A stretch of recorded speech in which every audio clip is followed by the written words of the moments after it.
Chapter 3. The Face in the Glass. The days went past, and Rhoda Brook was afraid to meet Mrs. Lodge again. She liked her and did not want to remember the strange dream or the strange marks on the young wife's arm. But she could not stop thinking about them. One day, they met on the road from the village. They began to talk, and after a minute or two, Rhoda said, "How is your arm, Mrs. Lodge? Is it better now?" "No, it isn't. It's worse than before. Sometimes it hurts very badly." "What does the doctor say about it?" asked Rhoda.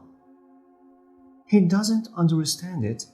He just says, put the arm in hot water for 5 minutes twice a day. Well, I do that, but it doesn't help." "Can I look at your arm?" asked Rhoda. Once again, the younger woman uncovered her arm, and Rhoda stared at it. The arm was thinner and a little withered, and the marks looked more and more like marks made by fingers. Rhoda remembered her dream and the feel of the arm under her hand, in just the same place. "It looks like the marks of fingers," Gertrude Lodge said. She tried to laugh. "My husband says they are a witch's marks.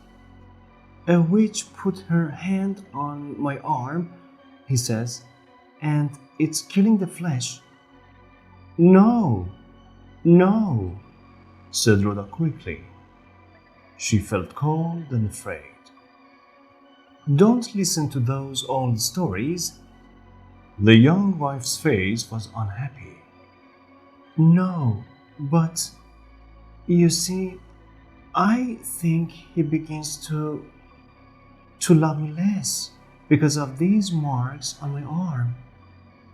Men always like their wives to be pretty, don't they?" "Some men do," said Rhoda. "But don't show him the arm. Cover it all the time, and then he can't see it." But he knows the marks are there." Gertrude looked away, but Rhoda could see the tears in her eyes. "I hope your arm is better soon, Mrs. Lodge," she said quietly. She said goodbye and began to walk home. She felt sorry for the poor, innocent young wife and did not want to hurt her. But she did not feel sorry for the husband. She walked home thinking about him. "So, Farmer Lodge," she thought, "you loved me once, but then you left me and did nothing to help me. You wanted a new, younger, and prettier woman for your life. But she is not so pretty now, is she?" The next day, Rhoda walked home from the dairy after evening milking at the usual time. She was nearly at her house when she saw Gertrude Lodge behind her. Rhoda went down the hill to meet her. "Oh, Rhoda," called Gertrude. "I wanted to see you, to ask you." Her face was pale and worried, and she held her left arm with her other hand. "Somebody told me," she said, "about a man at Egdon Heath. They don't know his name, but they say he is a famous wise man and can help people with things like this." She looked down at her left arm and then looked at Rhoda with hope in her eyes. "They say you know about him, this wise man. Do you know his name?" "Perhaps they mean Mr. Trendle," Rhoda said slowly. She felt ill.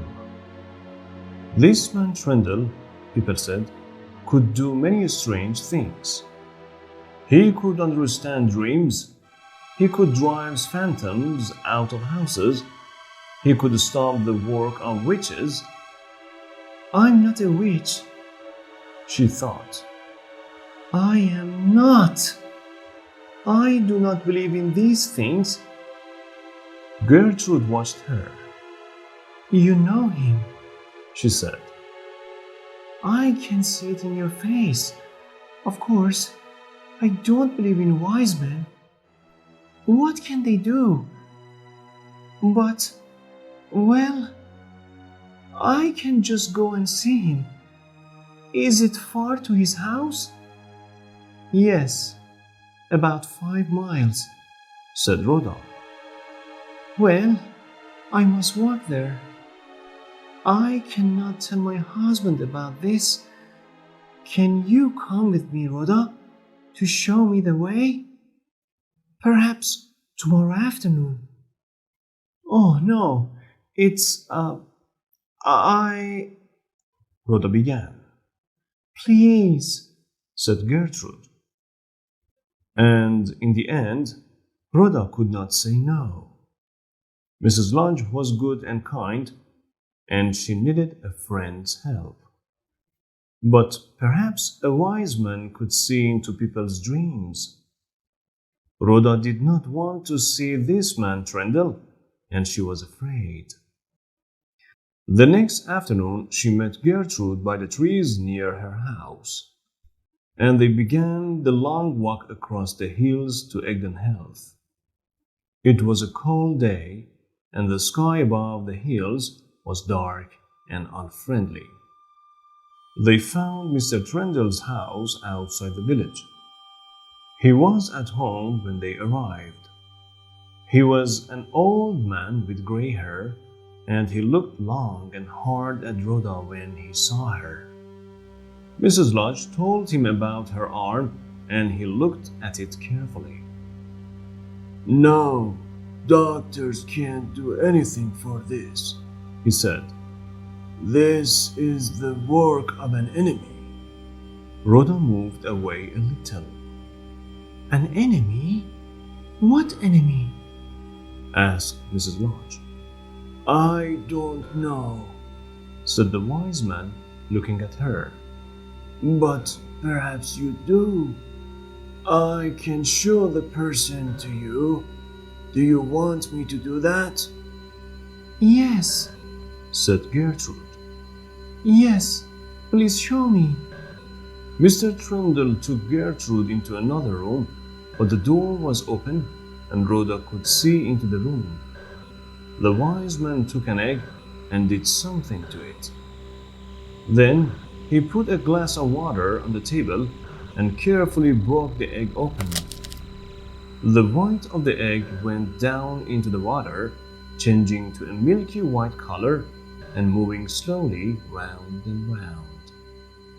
He put the glass in front of Gertrude. Look down into the water, he said. Look for a face. Gertrude stared down into the water. Do you see a face?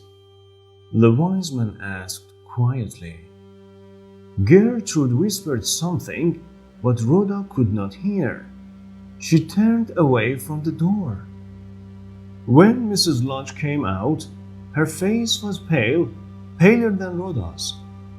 Mr. Trendle closed the door behind her, and the two women began to walk home.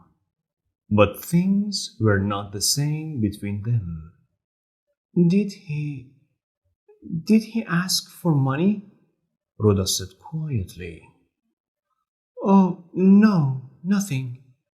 He did not want a penny, said Gertrude. And what did you see? Asked Rhoda. Nothing.